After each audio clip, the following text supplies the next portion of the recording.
My name is Nikki. I'm with 93.5 The Beach, and I am with Puddle of Mudd. What's up, babe? Ooh. Woo! Hi, I'm Wesley Scanlon, Puddle of Mudd. Hi, I'm Matt Fuller, Puddle of Mudd. Okay, so you guys just performed Uh-Oh for us, which is going to be off of your new album, right? Yeah. And that is called Welcome to Galvania. There you go. That's coming out September 13th. We're very excited for that. Friday the 13th. Friday. Is that what it is? Yes. Oh, okay. That makes sense. Okay, so what does Welcome to Galvania mean? That is a thing that my dad told me when you're like listening to some really amazing song or something really amazing happens in your life and you get like goosebumps on your arms or the hair on the back of your neck stands up. It's called the galvanic skin response.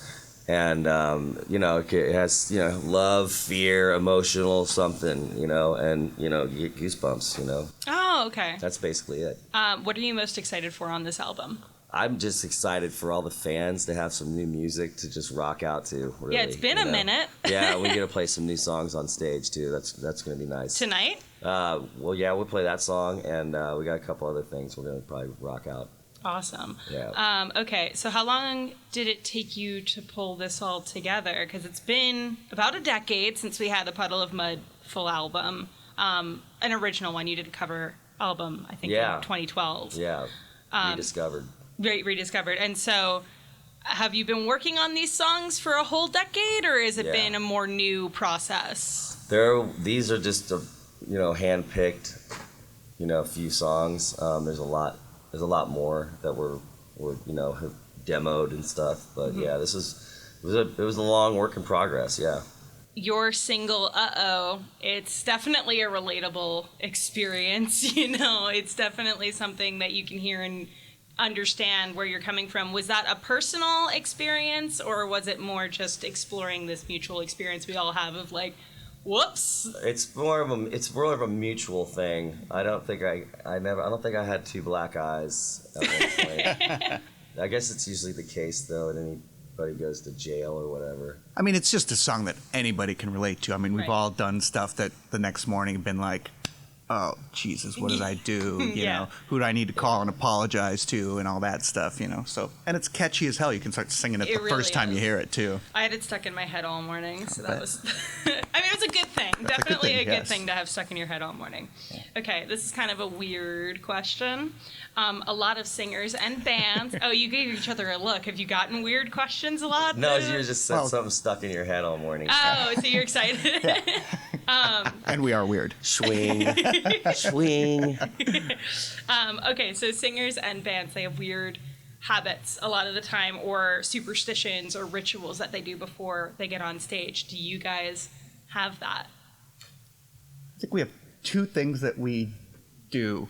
One is, for some reason, we drive around the venue every time because we feel like that's our superstition that it's going to be a good show if we don't pull right in, we go around it and then pull in.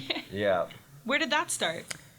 By accident. Just by accident. Did you miss the venue once and just fool around and have a good show? Yeah, we missed the entry. We drove around we drove around different venues like accidentally. Yeah. And we somebody said that's probably going to be a good show. All right. So. And it just went from there. What's number two? Well, we always, just huddle right before the show and make sure that we're all there and we do a little prayer and Yeah, we do a little puddle huddle. Yeah, puddle huddle. Exactly. Say thanks to the man upstairs for getting us these cool gigs. That is like a really, I know cute's probably not what you're going for, but puddle huddle is a very cute term. It is cute. It's cute. And you should definitely trademark it. It's the puddle huddle. Yeah. Okay. Copywritten 2019. If you don't do a puddle huddle, F you. Yeah. You heard it here first, folks. Okay, so you have been around for a while. What are you hoping that people take away from your music now, and is it any different than the past?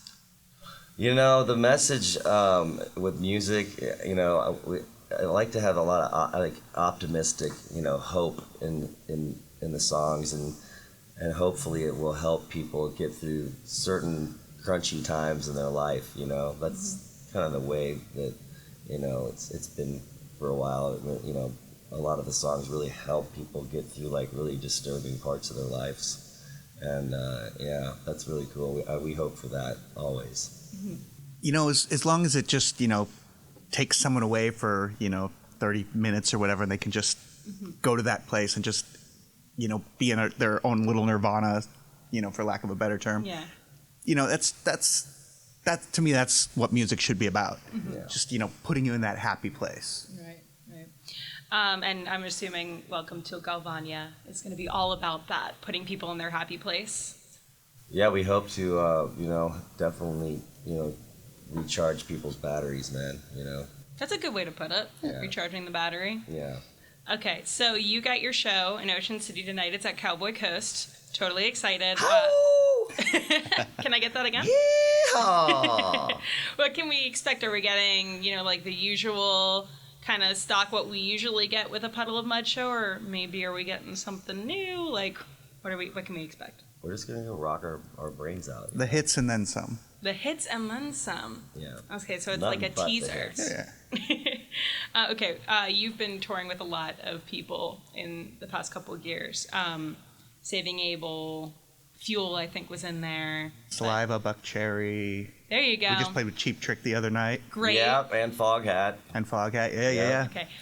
And we got to play with The Cure, Yes. There you go. Smashing Pumpkins, and Yeah. Vienna, Austria, and Slayer. Yeah, they were on the bill too. It was yeah. kind of like a freaking like a Killer festival, Super yeah. freaking. It was kind of cool. My birthday had just kind of passed, but it was still kind of in the zone of my Right. birthday. So, and The Cure is one of my favorite bands in the world. It was so awesome. insanely cool. That's awesome. And the people that came and watched us play at the Red Bull stage was freaking. Yeah, that was amazing. It was a galvanic moment. Definitely. Who is the best or craziest person to perform with? I don't want to say worse. That's kind of negative. Probably no? me.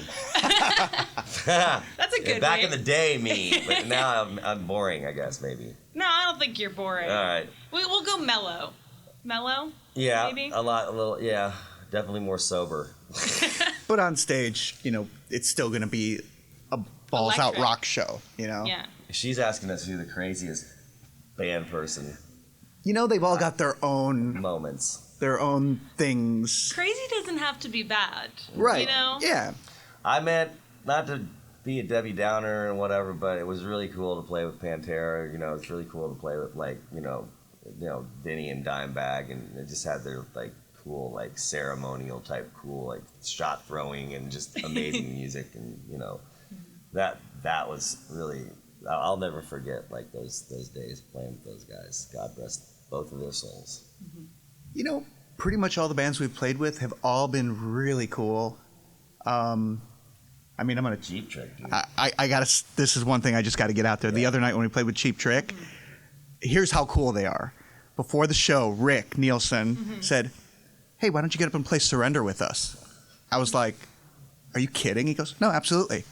I played Surrender with Cheap Trick." That's, check that one off the bucket Yeah. list. Tuesday. Yeah, Tuesday at Sturgis. Yeah. The way you said it, though, it was like typical Tuesday, just playing with Cheap Trick, I mean, that's something for the record books. For It's like- sure. Yeah, I think I got one more question, and then we're going to wrap it up. Do you remember, both of you, the first song you ever played? are you talking about in a live setting? No, I mean you personally picked up an instrument and you're other than hot cross buns, the first thing you Right. intentionally learned. My mom bought me a classical guitar, and her friend Rick, he showed me how to play "Smoke on the Water." There you go. He's like, "Here, this is "Smoke on the Water," and then I went and tried to do Eddie Van Halen solos, and my mom told me I sucked. So, That's supportive. you yeah. know? How about you? Do you remember? First song I learned all the way through was "The Rover" by Led Zeppelin. Nice. Guitar solo and everything. Wow. That was That's pretty that was one of my favorite Zeppelin songs, and still is to this day. Yeah, so we jumped from hot cross buns to Smoke on the Yeah. Water and Hot Zeppelin. cross buns. Maybe tonight at Cowboy Coast, who knows? Some hot cross buns, Yeah. some Okay. throwbacks. Jim Brewer. Yeah, Jim Brewer, man. It is Throwback Thursday, right? Yeah. Oh yeah. Well, thank you guys so much for coming in. It's been an absolute pleasure. Thank you for having us.